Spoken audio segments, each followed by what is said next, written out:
أعوذ بالله من الشيطان الرجيم بسم الله الرحمن الرحيم السلام عليكم ورحمة الله وبركاته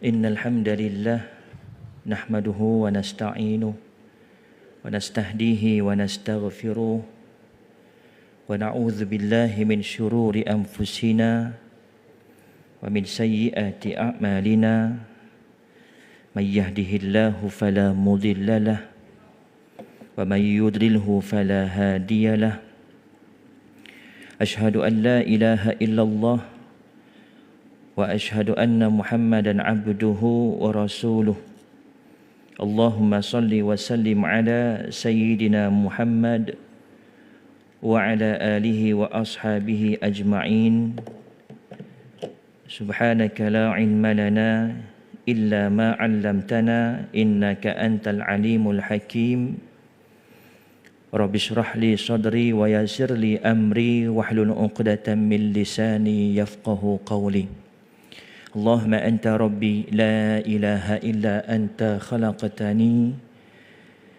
وأنا عبدك وأنا على عهدك ووعدك ما استطعت أعوذ بك من شر ما صنعت أبوء لك بنعمتك علي وأبوء بذنبي فاغفر لي فإنه لا يغفر الذنوب إلا أنت. Yang dihormati Tuan Nazir, Tuan Imam, Tuan Bilal, pegawai serta ahli jawatan kuasa Masjid Sungai Lang Baru, Banting Selangor, yang saya hormati Tok Ketua Kampung kita, Tok Rosni, selaku pimpinan masyarakat, para alim ulama, asatizah di kalangan tuan-tuan dan juga puan-puan, seterusnya muslimin, muslimat, hadirin hadirat. Alhamdulillah, pertama dan selamanya kita merafakkan kesyukuran kehadrat Allah Subhanahu wa taala atas nikmat iman dan juga Islam, atas izin dan juga rahmatnya dapat kita berkumpul pada malam ini bagi menyambung pengajian kita dalam kitab Faham Faraid karangan Al-Fadil Ustaz Hilmi Hanis bin Muhammad.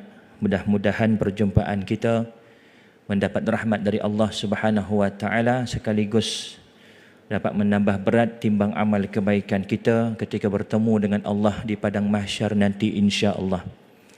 Muslimin muslimat yang dirahmati Allah, insya-Allah malam ini kita akan sambung pada buku surat yang ke-16 dalam tajuk Hukum Faraid. Hukum yang berkaitan dengan faraid ada dua bahagian, iaitu yang pertama hukum pelaksanaan faraid.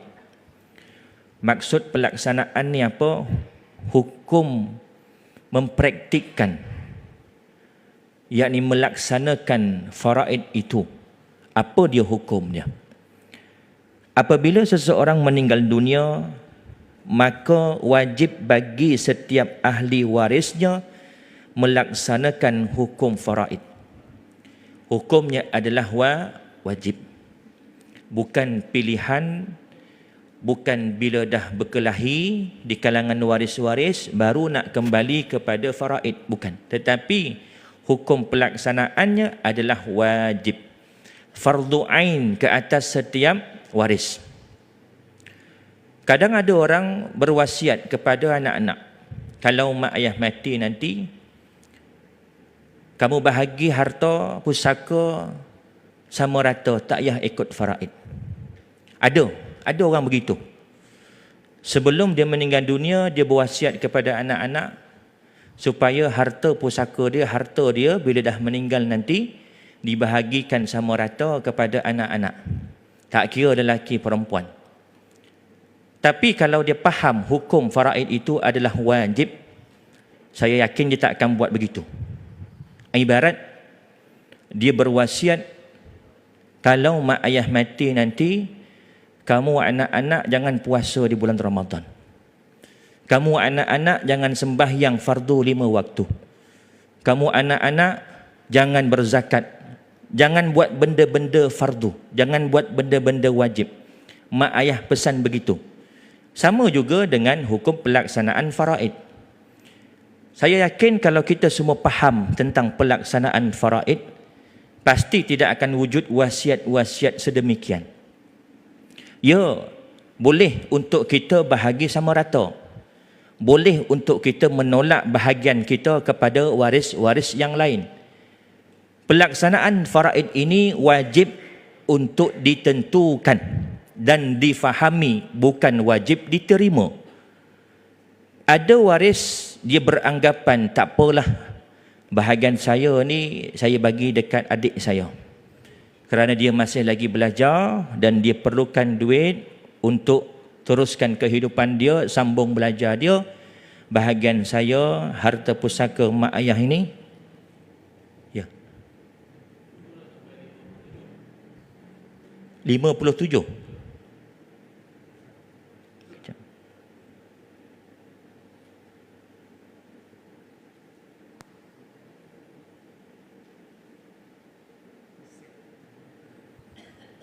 57.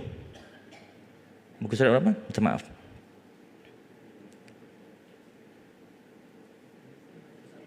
$61.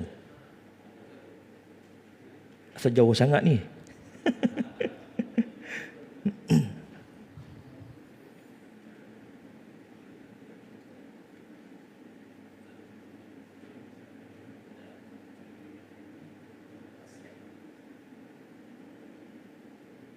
Ya, ini. Minta maaf. Muka surat 58. Betul ya? 58. Baru nak syok tadi dalam bab hukum. Kelupa dah bab hukum yang lepas. Ingat lagi, alhamdulillah. Jadi elakkan wasiat sedemikian. Elakkan bila kita dah faham, yang tak faham tak apalah. Tapi kita yang faham ni. Wasiat tadi, wasiat mak ayah tadi tak wajib untuk kita laksanakan. Kerana apa? Kerana melanggar dengan perintah Allah. Kita masuk dalam bab syarat wasiat. Wasiat yang sah tertakluk dengan beberapa syarat. Di antaranya ialah, apa dia syarat? Rukun satu perkara yang wajib, syarat juga satu perkara yang wajib. Rukun wasiat, syarat wasiat, kedua-duanya mesti kena ada. Apa beza rukun dan juga syarat? Rukun perkara yang mesti kena ada ia. Tanpa ia maka tak sah ibadah tersebut, dan rukun ini merupakan sebahagian daripada ibadah tersebut. Contoh sembahyang. Ada 13 rukun. Rukun qalbinya, qaulinya, fi'linya. 13 tu satu tak buat, tak baca surah Fatihah, batal sembahyang. Yang lain buat, satu je tak buat, batal sembahyang. Dan semua ke-13 rukun ini adalah sebahagian daripada sifat sembahyang sendiri. Ada rukuk, i'tidal, sujud, duduk antara dua sujud. Syarat perkara yang mesti kena ada juga. Tanpa syarat tak sah ibadah tersebut. Tetapi beza dengan rukun, syarat ini bukan sebahagian daripada ibadah tersebut. Dia bukan juzuk daripada ibadah tersebut. Contoh solat. Apa dia syarat sah sembahyang? Masuk waktu. Sembahyanglah 100 rakaat contoh. Tak ada sembahyang fardu 100 rakaat. Sembahyang 4 rakaat zuhur contoh. Tapi belum masuk waktu lagi, tak sah sembahyang. Cukup rukunnya, tetapi tak masuk waktu, tak sah sembahyang. Apa lagi syarat sah sembahyang? Menghadap kiblat. Cukup rukun, tetapi syarat untuk sah tu kurang satu, iaitu tak menghadap kiblat, tak sah sembahyang. Sama juga dengan ibadah-ibadah yang lain. Rukun wasiat, ada orang yang berwasiat, ada penerima wasiat, ada harta yang diwasiat, ada ijab kabul. Syarat, ini kita masuk. Antaranya ialah, pertama, tidak mewasiatkan harta kepada ahli waris yang berhak. Sabda Rasulullah sallallahu alaihi wasallam, an Abi Umamah Al-Bahili qala, sami'tu Rasulullah sallallahu alaihi wasallam yaqul, inna Allah qad a'ta kullu dhi haqqin haqqahu fala wasiyata liwarithin wa zadahu fi akhiri illa ayyasha al-warthah. Rawahu Ad-Darqutni. Daripada Abi Umamah Al-Bahili berkata, aku telah mendengar Nabi sallallahu alaihi wasallam bersabda, Sesungguhnya Allah Ta'ala telah memberikan kepada orang yang berhak akan haknya. Ketahuilah tiada wasiat kepada ahli waris. Riwayat Imam Ahmad. Maksudnya apa? Nabi SAW melarang. Melarang kita berwasiat kepada ahli waris. Kerana apa? Kerana Allah Subhanahu Wa Ta'ala telah memberikan bahagian faraid ini kepada ahli waris.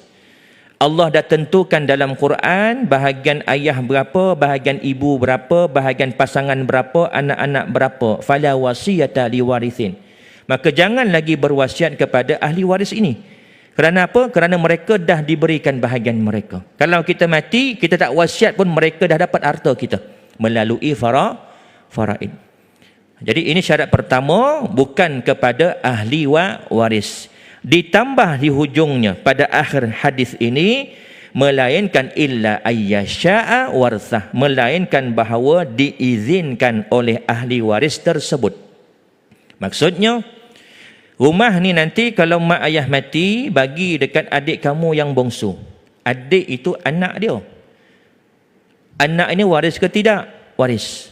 Kalau anak kandung lah. Kalau dia kata bagi dekat adik kamu yang paling kecil, adik kamu yang bongsu, merujuk kepada anak angkat, bolehlah. Sebab anak angkat bukan waris. Tapi biasa berlaku di kalangan masyarakat kita, rumah pusaka untuk anak bongsu. Rumah pusaka untuk anak bongsu. Ini biasa.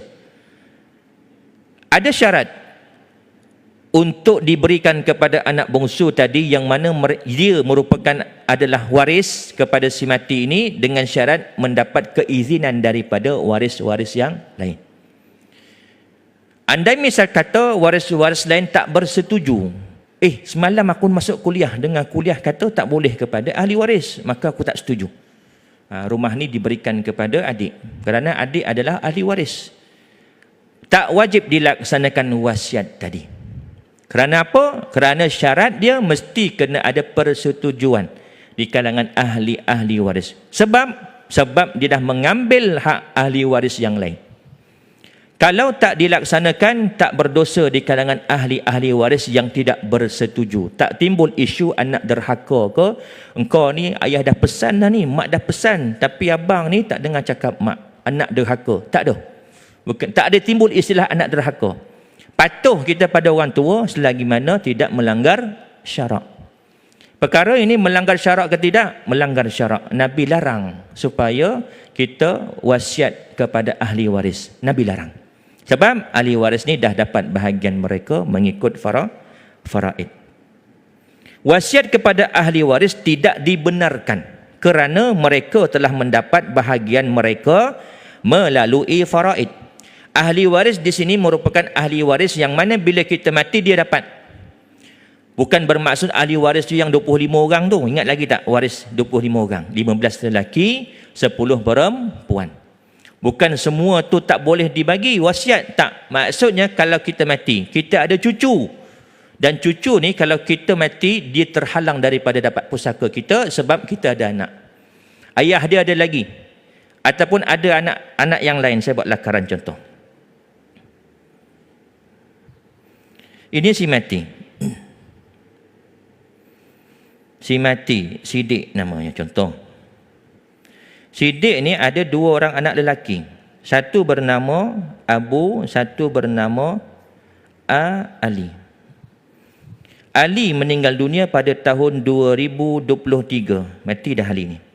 Ali ni ada anak lelaki seorang bernama Man. Sidik meninggal tahun 2024. Siapa mati dulu? Ali ke Sidik? Ali. Man dapat tak pusaka Sidik? Tak dapat. Kerana dihalangi oleh Abu. Cucu syarat nak dapat mesti kena tiada anak. Kalau ada anak lelaki bermakna cucu tak dapat. Walaupun cucu ni daripada anak lelaki yang lain. Man ni tak dapat kerana Abu akan dapat. Contoh harta Sidik ada 1 juta. Abu akan dapat 1 juta. Man tak dapat. Jadi Sidik ni dia tahu tentang faraid. Oh, kalau aku mati Man ni tak dapat. Jadi boleh tak dia berwasiat kepada Man? Boleh. Jadi waris di sini merujuk kepada waris yang mendapat pusaka. apabila Siddiq ni meninggal dunia, waris tu dapat pusaka, maka Nabi larang berikan lagi wasiat kepada dia. Sekarang ni Man tak dapat. Man tak dapat. Begitu juga adik-beradik. Siddiq ada adik-beradik contoh. Ada abang dia bernama Aziz contoh. Aziz ni hidup susah. Abang dia. Dan perlukan harta untuk meneruskan kehidupan. Dia wasiat kepada Aziz. Boleh ke tidak? Boleh. Kerana kalau Siddiq mati, Aziz tak dapat pusaka Siddiq. Akan dapat kepada Abu seorang saja. Kalau ikut waris, kita ada 25 orang waris ni. Datuk, cucu, adik-beradik, anak saudara, pakcik, sepupu, nenek. Ini semua, kalau kita mati, dia dapat, tak boleh waris kepada dia. Tak boleh wasiat kepada dia. Tapi kalau misalnya kata kita mati, mereka tak dapat, maka boleh untuk kita berwasiat kepada dia. Maksud waris di sini adalah waris yang dapat pusaka. Dia waris juga tapi tak dapat pusaka sebab dihalangi oleh waris yang lain. Dia adik-beradik, dihalang oleh anak lelaki si mati. Jadi adik-beradik ni boleh tak terima wasiat? Boleh. Sebab dia tak dapat pusaka. Tapi dia termasuk tak dalam waris? Termasuk dalam 25 waris. Cuma beza dia tak dapat. Namun begitu, dalam mazhab Syafi'i, dalam mazhab Imam Syafi'i, hukum mewasiatkan kepada ahli waris adalah harus. Tetapi syarat pelaksanaannya perlu mendapat persetujuan oleh ahli waris selepas kematian pewasiat. Nak dapat persetujuan itu bukan semasa wasiat itu dilafazkan. Masa dilafazkan, semua anak setuju. Yalah, siapa nak bangkang? Owner harta nak bagi wasiat, iakan ajalah. Bukan waktu semasa dilafazkan wasiat. Persetujuan itu bukan semasa waktu dilafazkan wasiat. Ayah kata, kalau ayah mati nanti, kereta ni bagi dekat abang kamu, motor ni bagi dekat adik kamu. Dia cakap dengan anak dia seorang. Anak ni kata, okey ya, iakan ajalah. Bukan semasa itu persetujuan anak tersebut, yang mana dia merupakan waris, yang tak dapat wasiat. Yang lain dapat, dia tak dapat. Tetapi persetujuan itu selepas daripada kematian. Masa kita nak laksanakan wasiat itulah perlukan persetujuan oleh ahli-ahli waris yang lain. Dulu kata setuju, sekarang kata tak setuju. Ambil yang tak setuju sekarang. Kerana sepakat ataupun keizinan itu diambil kira semasa nak laksanakan wasiat tersebut. Selepas kematian pewasiat. Jika mereka bersetuju dengan wasiat tersebut, maka wasiat tersebut boleh dilaksanakan.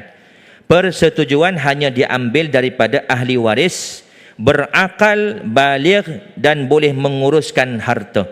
Jika ada ahli waris yang gila, belum baligh, kanak-kanak maksudnya, atau tidak pandai menguruskan harta, maka persetujuan mereka tidak dikira. Walaupun mereka bersetuju, mereka wajib diberi hak faraid mereka.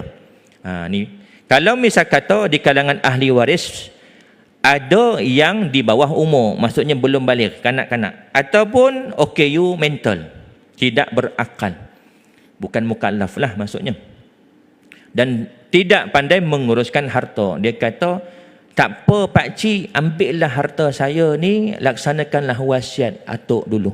Contoh, tak boleh ambil kira persetujuan dia. Kita yang mukallaf ini, yang berakal, yang baligh ini wajib bagi bahagian dia mengikut ketetapan faraid. Dia boleh ke pegang harta ustaz? Dia tak boleh pegang harta. Kena ada pemegang amanah yang menjaga hartanya. Sebab tu kalau di grant tanah contoh, mati seseorang owner tu, pemilik tanah meninggal dunia, ada di kalangan waris-waris yang di bawah umur.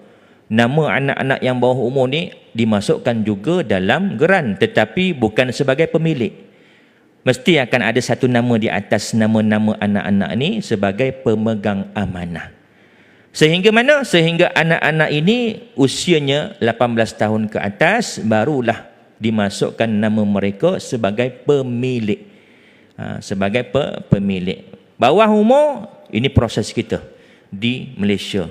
Tak boleh memiliki aset yang di bawah 18 tahun. Tak percaya? Kalau ada anak bawah 18 tahun, besok pergi kedai motor, beli motor, letak nama dia. Boleh ke tidak? Tak boleh. Kerana usia dia masih lagi di bawah 18 tahun. Persetujuan ahli waris tidak diperlukan jika dia mendapat bahagian yang lebih banyak melalui wasiat berbanding bahagian faraidnya, seperti anak perempuan. Okey, contoh tadi. Si mati, dia berwasiat.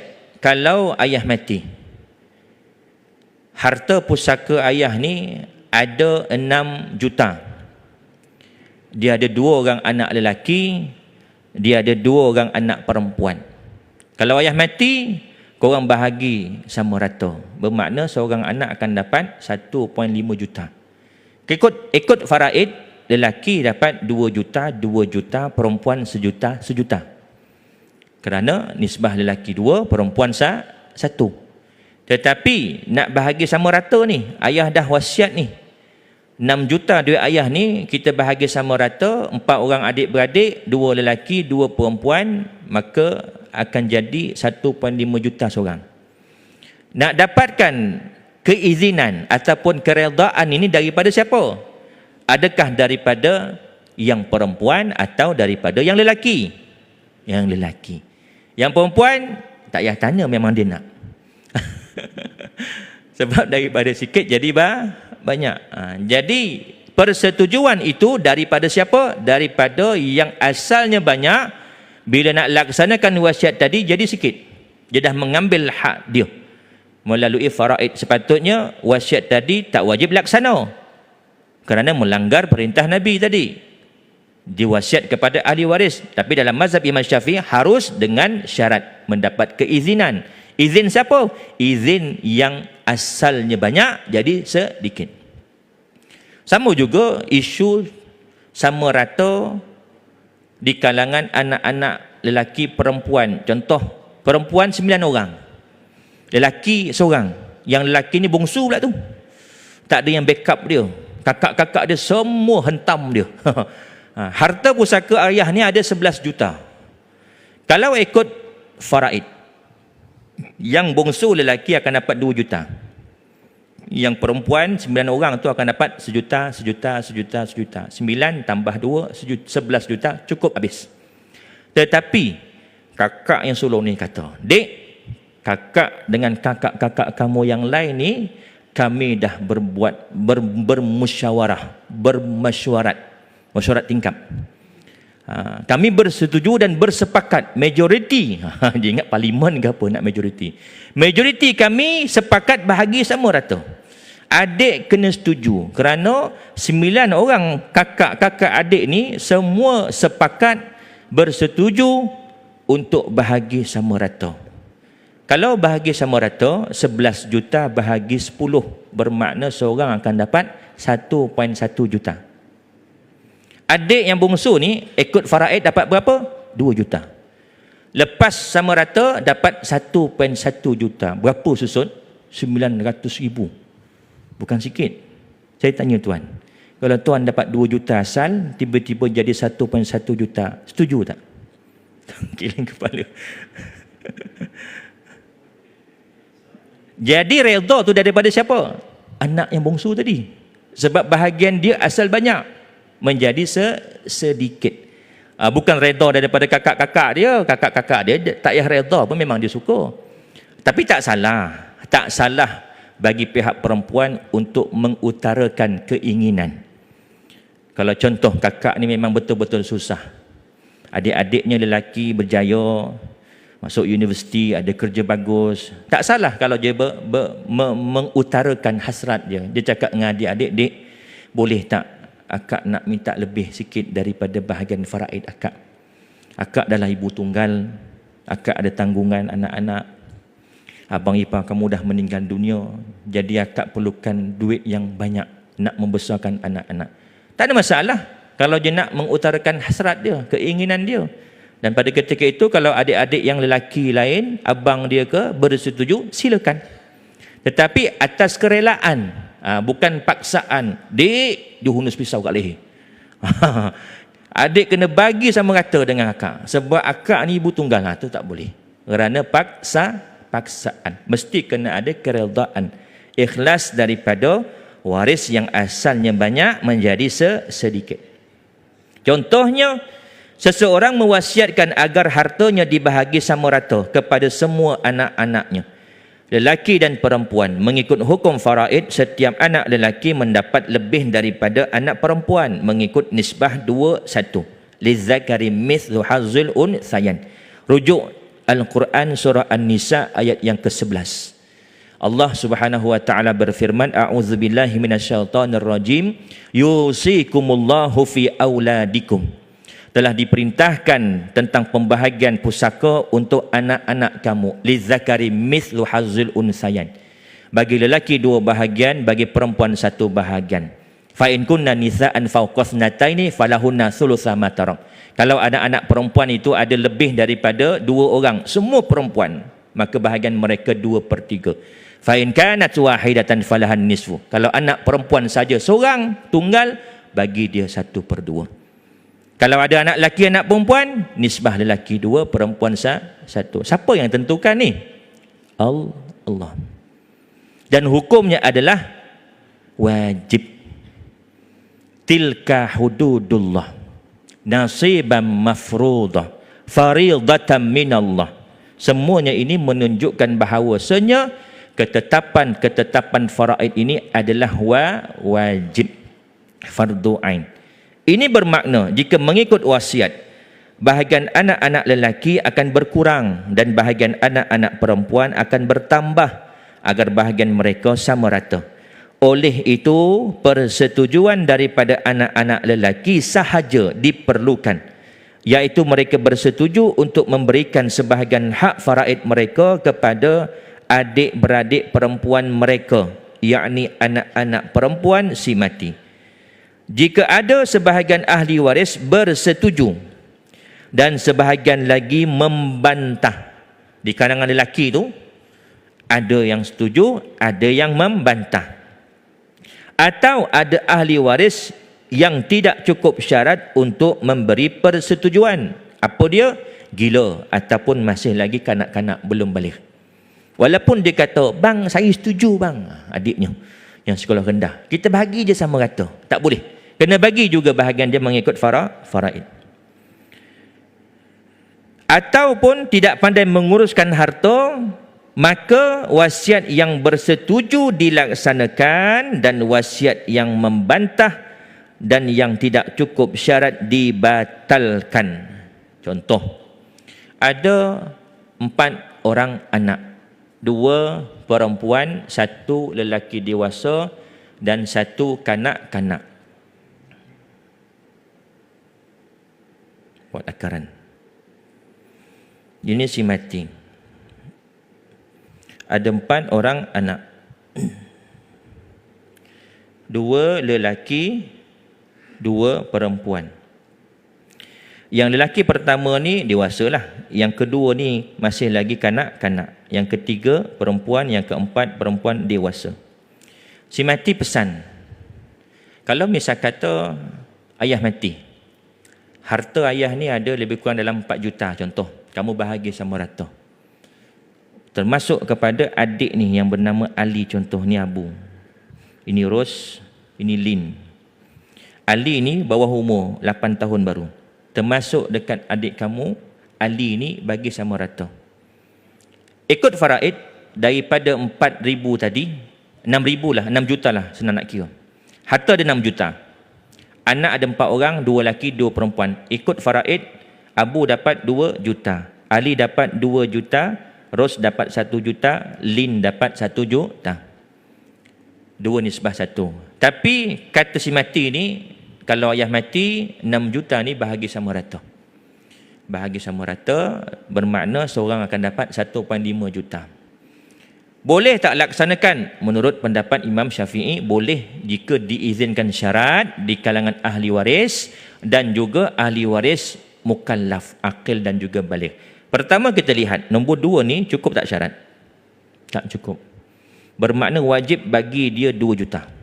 Walaupun dia cakap dengan, okey Kak Ros, tak apalah, bahagian ahli ni kita bahagi sama rata lah. Walaupun ahli tu cakap macam tu, tetap tak boleh mengambil keputusan dia. Kena bagi bahagian dia mengikut faraid. Kerana dia masih belum mampu untuk membuat keputusan. Kerana masih lagi bawah umur. Ini dari segi fiqh baligh. Dari segi fiqh hukum baligh, iaitu lelaki yang dah keluar mani, perempuan yang dah keluar haid dan berakal. Kemudian dari segi undang-undang kita 18 tahun ke atas. Abu setuju untuk bahagi sama rata. Bermakna 6 juta tolak bahagian ahli 2 juta, ada baki lagi 4 juta. 4 juta ni bahagi 3 orang. Bahagi 3 orang yang bersetuju. Abu bersetuju, Ros dengan Lin tak perlukan persetujuan mereka memang nak. Jadi 4 juta ni bahagi kepada 3 orang, dapatlah 1.3 something macam tu, 1.3 juta lebih sikit seorang. Kalau ikutkan Abu, asalnya dapat 2 juta tapi jadi 1.3 lebih. Kalau kita tengok kalkulator,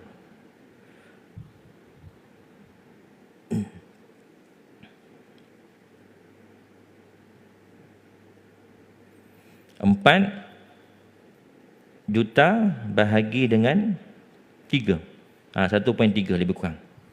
Asal Abu dapat 2 juta, asal Ros dapat 1 juta, asal Lin dapat 1 juta. Tetapi dengan sebab sama rata, Abu jadi 1.3, Ros jadi 1.3, Lin jadi 1.3. Ali tak boleh, kena bagi bahagian dia mengikut faraid. Kerana dia belum cukup syarat untuk memberi persetujuan. Tidak cukup syarat untuk memberi persetujuan, sama ada dengan sebab gila atau belum baligh. Ahli waris yang berhak atau tidak berhak ditentukan semasa kematian pewasiat, bukan ketika wasiat itu dilafazkan atau ditulis.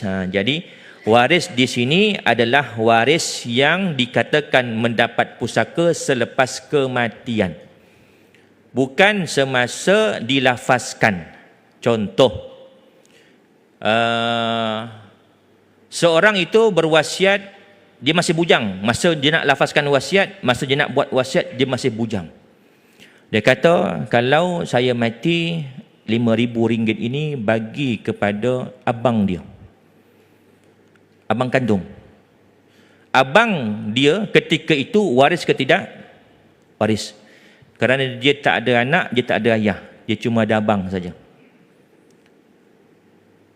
Kemudian dalam tempoh dia hidup tu, lepas berwasiat, dia berkahwin dan ada anak lelaki, kemudian meninggal dunia. Wasiat tu masih wujud dan dia belum batalkan lagi wasiat tu. Jadi dia meninggal dunia, abang tadi dikira waris yang berhak ataupun tidak? Ketika itu dah tak berhak. Jadi boleh tak wasiat tadi dilaksanakan? Wajib laksana, kerana dia bukan waris yang mendapat pusaka si mati. Jadi nak tahu waris itu berhak atau tak mendapat pusaka, tunggu selepas kematian pewasiat, bukan semasa wasiat itu dilafazkan. Misalnya, seseorang yang bujang mewasiatkan harta kepada bapa saudaranya, kemudian dia berkahwin dan mendapat anak lelaki sebelum dia meninggal dunia, maka bapa saudaranya bukan lagi ahli waris yang berhak sebab dihalang oleh anak lelaki. Maka wasiat itu adalah sah dan tidak perlu kepada persetujuan ahli waris yang berhak. Ini syarat yang pertama. Syarat yang kedua. Azan dah ke? 8-10 minit 11. Sikit lagi. Syarat kedua, tidak melebihi 1/3.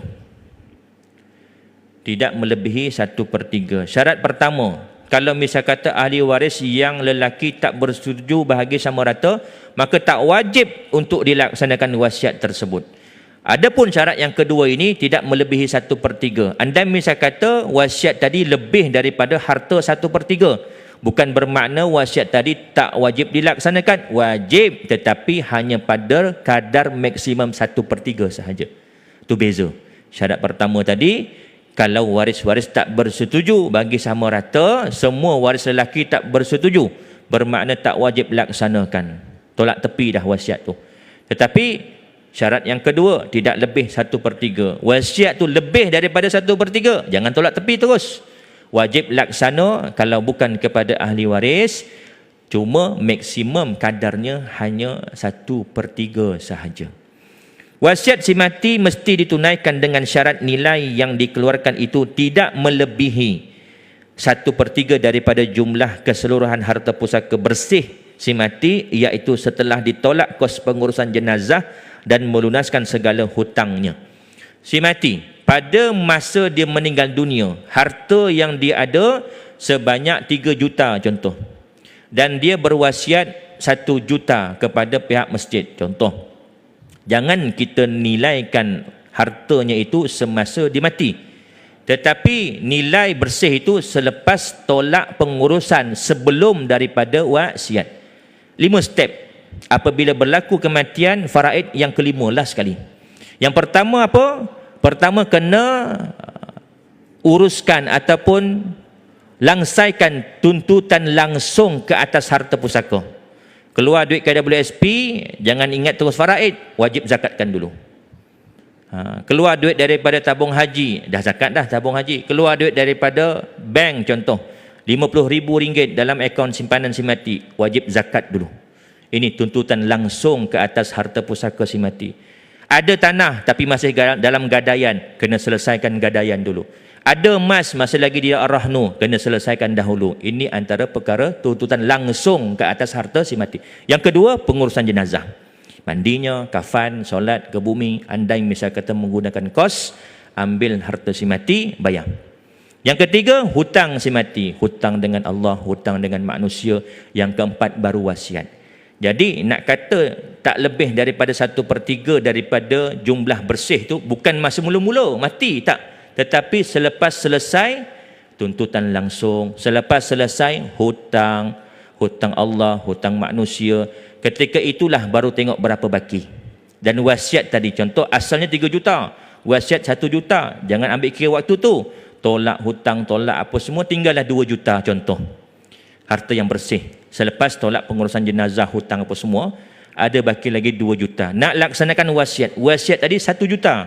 Lebih ataupun tidak 1/3? Lebih. Dah jadi 1/2. Separuh. Sepatutnya 1/3 saja. Jangan terus tolak tepi. Oh ni dah lebih, kita tak wajib laksana. Tak, wajib laksana. Tetapi pada kadar 1/3 maksimum sahaja. 2 juta bahagi 3 lebih kurang dalam 700,000. Tak sampai, lebih kurang. Azan Isyak kita beri laluan, kemudian kita sambung sedikit lagi insya-Allah. Kita habiskan syarat yang kedua ni. Tidak melebihi 1/3 setelah ditolak kos pengurusan jenazah dan melunaskan segala hutangnya.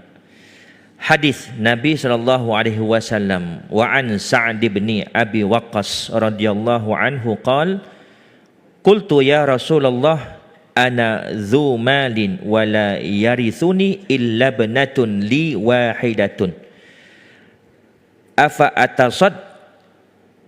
atasaddaqu bi thulusai mali? Qala la. Qultu afa atasaddaqu bi syatrihi? Qala la. Qultu afa atasaddaqu bi thulusi? Qala thulusu was thulusu katsirun, innaka intazar warasataka aghniya'a khairun min antazarahum 'alatan yatakaffafuna an-nas. Muttafaqun alaih. Daripada Sa'ad bin Waqqas berkata, wahai Rasulullah sallallahu alaihi wasallam, aku mempunyai harta dan tiada yang mewarisiku melainkan seorang anak perempuanku. Adakah boleh aku menyedekahkan? Memberi maksud di sini adalah wasiat. Adakah boleh aku berwasiat 2/3 daripada hartaku? Baginda sallallahu alaihi wasallam menjawab, tidak boleh. Aku berkata lagi, adakah boleh aku mewasiatkan 1/2 daripadanya? Baginda menjawab, tidak boleh. Aku berkata, adakah aku boleh mewasiatkan 1/3 daripadanya? Baginda menjawab, boleh 1/3.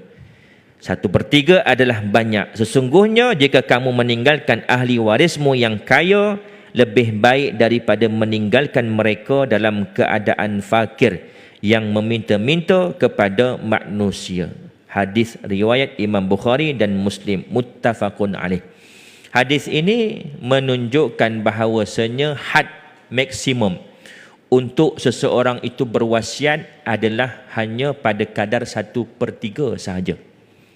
Dan Nabi SAW pesan, lebih baik kamu memberikan harta, maksudnya anak-anak kamu selepas kamu mati hidup dalam keadaan berharta. Itu lebih baik berbanding mereka hidup dalam keadaan meminta-minta. Sebab apa? Sebab wasiat ni sebelum daripada faraid. Wasiat stepnya sebelum daripada faraid. Bila ada wasiat dan lebih daripada 1/3, maka dia dah mengambil hak anak-anak si mati, waris-waris si mati. Kerana itu dalam mazhab Imam Syafi'i boleh jika diizinkan. Kalau tidak diizinkan, maka tak wajib dilaksanakan. Sekiranya si mati mewasiatkan hartanya melebihi 1/3, maka hukumnya adalah makruh. Dan wasiat tersebut tidak boleh ditunaikan melainkan setelah mendapat keizinan daripada semua ahli waris yang berhak, dengan syarat waris itu berakal, baligh dan boleh menguruskan harta. Jika ada ahli waris yang gila, belum baligh atau tidak boleh menguruskan harta, maka keizinan mereka tidak dikira walaupun mereka mengizinkan. Dia cakap boleh, tak apa, bagilah. Tak boleh ambil kira. Kerana dia belum cukup umur, belum cukup syarat. Jika wasiat itu melebihi 1/3 dan semua ahli waris tidak bersetuju, maka hanya 1/3 sahaja dibenarkan dan wasiat itu tidak terbatal. Ini beza dengan yang syarat pertama tadi. Syarat pertama diberi kepada ahli waris. Waris-waris lain tak bersetuju, maka tak wajib laksanakan. Syarat yang kedua, tak lebih 1/3. Bila langgar syarat yang ini, lebih daripada 1/3, bukan bermakna tak wajib laksana. Wajib laksana, tetapi pada kadar maksimum sahaja 1/3. Kalau sebahagian ahli waris memberi izin dan sebahagian lagi tidak, atau ada ahli waris tidak cukup syarat untuk memberi keizinan dengan sebab gila, belum baligh atau tidak boleh menguruskan harta, maka lebihan 1/3 itu diberikan sebahagiannya hak faraid kepada yang tidak memberi izin dan kepada yang tidak cukup syarat, dan bakinya iaitu bahagian yang bersetuju ditambah dalam bahagian wasiat itu. Lebih daripada 1/3. Bila kira-kira lebih itu tadi, ada bahagian 3 orang waris. 2 orang tak bersetuju, 1 orang bersetuju. Yang 2 orang tak bersetuju, lebihan tadi wajib bagi dekat dia. 1 yang bersetuju bagi lebih daripada 1/3, yang bahagian dia ambil tambah dengan nilai wasiat tadi 1/3. Bermakna tak akan dapat penuh lah. Kerana ada sebahagian yang bersetuju dan ada sebahagian yang tidak bersetuju. Ada sebahagian yang tidak cukup syarat, belum mukallaf. Nilai harta yang diwasiatkan tidak perlu dinilai semasa kematian. Nilai harta yang diwasiatkan perlu dinilai semasa kematian pewasiat, kerana wasiat adalah hak milik selepas kematian. Ia tidak dinilai semasa wasiat itu diumumkan atau ditulis. Dia wasiatkan dulu pada 10 tahun yang lepas, dia wasiatkan seekar tanah. Masa tu mungkin harga dalam 50,000. Hari ini seekar tanah mungkin dah 500,000. Jadi nak ikut nilai tu bila? Semasa dilafazkan ke atau semasa nak laksanakan? Semasa nak laksanakan. Memang betul, dulu betul tak lebih 1/3 kerana nilainya dulu 50,000 je.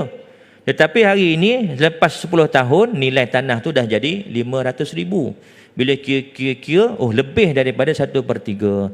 Jadi nilai itu diambil kira semasa nak laksanakan wasiat, bukan semasa wasiat itu diumumkan atau ditulis.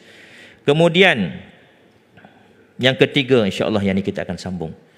Sebab kalau nak masuk juga dia akan berlarutan dalam bab contoh pengiraan, lagi tambah panjang masa. InsyaAllah yang ketiga ini kita akan sambung pada perjumpaan akan datang. Saya rasa cukup sekadar itu. Yang baik itu datang daripada Allah dan kurang lemah itu datang daripada kelemahan diri saya. Saya mohon maaf, mohon ampun. Andai terkasar bahasa, terguris hati tuan-tuan dan juga puan-puan, kita tangguh dengan tasbih kafarah dan suratul Asr. Subhanakallahumma bihamdika asyhadu an la ilaha illa anta astaghfiruka wa atubu ilaih. Bismillahirrahmanirrahim. Wal 'asri innal insana lafi khusr illa alladzina amanu wa 'amilus solihati wa tawasaw bil haqqi wa tawasaw bis sabr. Bismillahirrahmanirrahim. Alhamdulillahirabbil alamin. Wassalatu wassalamu ala asyrafil anbiya'i wal mursalin wa ala alihi wa sahbihi ajma'in. Allahumma faqihna fid din wa 'allimna ta'wil wahdina siratal mustaqim siratal ladzina an'amta 'alaihim minan nabiyyin wasiddiqin wasyuhada'i wassalihin. Allahumma arinal haqqa haqqan warzuqna ittiba'ah wa arinal batila batila warzuqna ijtinabah. Allahumma inna na'udzubika min 'ilmin la yanfa' wa min qalbi la yakhsha wa min nafsi la yashba' wa min da'wati la yustajabu laha. Rabbana atina fid dunya hasanah wa fil akhirati hasanatan wa qina azaban nar. Wa sallallahu ala sayyidina Muhammad wa ala alihi wa sahbihi wa baraka wa sallam. Walhamdulillahi rabbil alamin. Assalamualaikum warahmatullahi wabarakatuh.